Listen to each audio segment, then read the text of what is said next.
At Bianchi Honda, we want to exceed your expectations for customer service.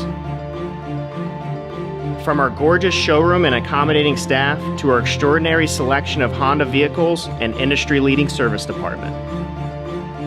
Your vehicle should be the best choice for you, and you can find it here at Bianchi Honda.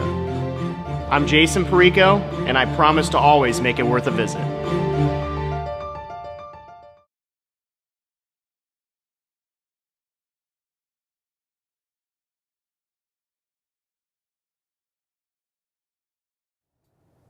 Happy Tuesday. Time now for the Gannon Golden Knights Coaches Show. He is head coach John Reilly. Coach, how are you? Pretty good. Coming off a victory against that unfamiliar opponent, Mercyhurst, 82-76, the second installment of the Perico Pride of Erie game. How's that trophy look? We don't care about the trophy. How did I know that was a response? Yeah, we don't care about the trophy. But it looks nice. It's shiny. It's whatever. All right. But the game was intense, which we knew it would be, and it basically was a playoff game. And the week worked out pretty well for us in the fact that we had a week off, so we just kind of had to regroup and try to get back to working on a couple things. And Mercer is and was playing really well, having won 3 in a row coming into our game, and so we knew we had to play well, and we were able to get some stops in the second half and make some shots. So the game finished pretty well for us. Playoff game for Mercyhurst in the sense they still had seeding to take care of. Was it tough to get into the mindset for your squad that it was a playoff game? Not really, because we've been in playoff games pretty much all year. I mean, it seemed like, and we just try to get our guys to understand how important the next game is. That's the only one you can focus on, and we were playing to try to get some confidence heading into the postseason, and as it was, Mercyhurst lost the game, but they still got the home playoff game because I think Pitt Johnstown beat Slippery Rock, so it ended up working out for everybody, and it was an intense game. There's been a couple different versions of your team this year when it comes to halftime. This time tied 34-34. And the response in the second half was good. Now, we saw that throughout the 8-game win streak, and after the fact, you said, I'm not quite sure how we won all of those. But that's the point you need to get to in these games, and this is how you win games in the tournament. If you can keep it close in the second half, and you get the response like last night, that version of your team, you're going to win a lot of these games. I agree, and I just think we played with great intensity, and we ended up the game with 43 deflections, and those deflections led to some easy baskets. The last one being Jarrell Williams tipping the ball and racing in there and dunking the ball, which I think made the margin 6. But when a team's as good offensively as a Mercyhurst or a Pitt Johnstown, you have to have ball pressure because otherwise you're always at their mercy in terms of where the ball goes, in terms of who's getting the ball and who's able to get shots off. So I think that was a big difference. In the second half, we competed at even a higher level, and we were able to get tons of deflections, and it helped us. You mentioned Jarrell, 12 points in 18 minutes. We've been talking probably too much about the bench, but you got quite the performance out of him. And he's done it a couple times this year. Just hasn't been real consistent with it, but we would all like to believe that he's starting to really understand what it takes.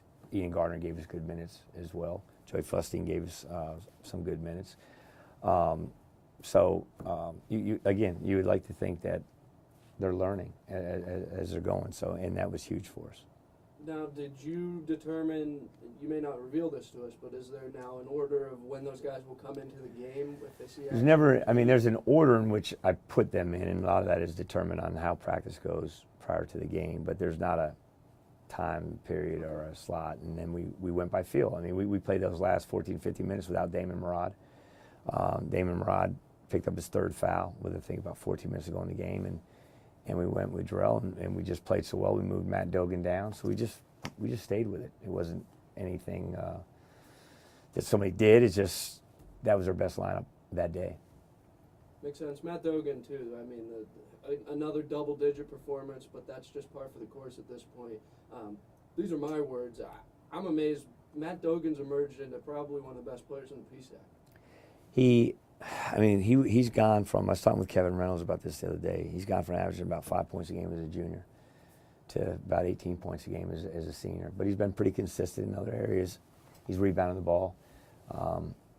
You know, he's distributing the ball. He's just doing a lot of things. He's had a wonderful senior year. So, but no one's more deserving. He had a tough junior year in the fact that day before classes started again, he broke his foot because he had a great summer. He probably would have had this type of year last year as well, but he fought through that pretty well. But no one's more deserving than him. You've seen a lot of players have to reinvent themselves over the years. Does that end up? Are they better for that after the fact? I would like to believe that you learn from your experiences, and it's a process. And our program, we have a certain type of culture. We demand certain things, and it's not for everybody, but it's for it's for enough people. It's for our type of guys, and our type of guys do well, and they're usually hardworking, tough, competitive, good students, and that's what we want. We don't want. We know what we're looking for, and we know who can be successful with us. You mentioned the rebounding against Mercyhurst. The numbers were 37-28, but you're always obviously very on top of positioning, everything about the rebounding game. So total says 37-28. What did you think of the rebound? First half, I thought Mercyhurst actually got the better of us, and then second half, I thought we did a great job there. But I think the key stat again was turnovers, and when Mercyhurst made a little run there at the start of the second half, we turned the ball over a couple of times in those first few possessions. But then I think in the last 14, 15 minutes of the game, we only turned it over once, and that was big as well as our defensive intensity getting better, our rebounding was better, and we valued the ball better. And those things together helped us win that game. Turnovers, 15-14, you had 15. Are some acceptable, just part of the game? There's always something that's going to be part of the game. I mean, our goal at the most is 12. That's you want 6.5 max. The better your team is, the less you have, just because guys value the ball. Maybe their skill levels that much higher. But the ones you don't want, and we still had them yesterday, was live ball turnovers where you're dribbling and somebody just takes it from you and they race it down uncontested for a layup because you can't guard those. And we did have a number of those. So you want to cut down on those. At least if you get called for traveling, they got to take the ball out, you know, or some other ones. But so we got to cut down on the live ball turnovers because we're just not good enough to be able to give points away to the other team. And it'll get tougher as this tournament goes on. Of course, that was the last game of the regular season, 82-76. So 17 wins. Something tells me if I told you that preseason, you'd be kind of surprised by it. Yeah, I don't know if I'd be surprised, but because you never know going in. I knew there was a completely different feel. Like I've been around it long enough to know I can do practices and whatnot, and really this group gave themselves a chance to win every game. The one game that we really struggled with was the IUP game here, and they come out and pop this first half of it, but yet we still almost got back in that game. I mean, we stopped them numerous times with missed layups, but with the exception of that game, we had a chance to win every game. And that's really, and they did it, so it's really all you can ask. And then you got to find a way to win close games. So we're heading into the postseason.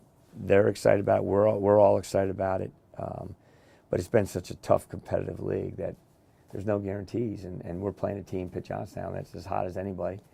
Just completely dismantled Seton Hill last night and did the same thing to Slippery Rock on Saturday. So they're a team that is very good offensively, and they have good chemistry. They have good guys. They're well coached. So we're gonna have to play at a high level. 112 points. It's a lot of points. Doesn't matter who you're playing. That's a lot of points. I didn't see how many assists they had. Probably a million of those. But we've known it. I mean, both of our games with them could have went either way, and our guys found a way. So we know we have to play really, really hard, really well. Our hands have to be active because we've got to try to stop a really good offensive team. Mercyhurst successful last night in the opening round, 88-73. They beat Slippery Rock. Now, congrats. They get to play IUP. Do you see a path that they could win? Of course. I mean, most definitely. I really believe, and I'm not just saying, anybody can beat anybody.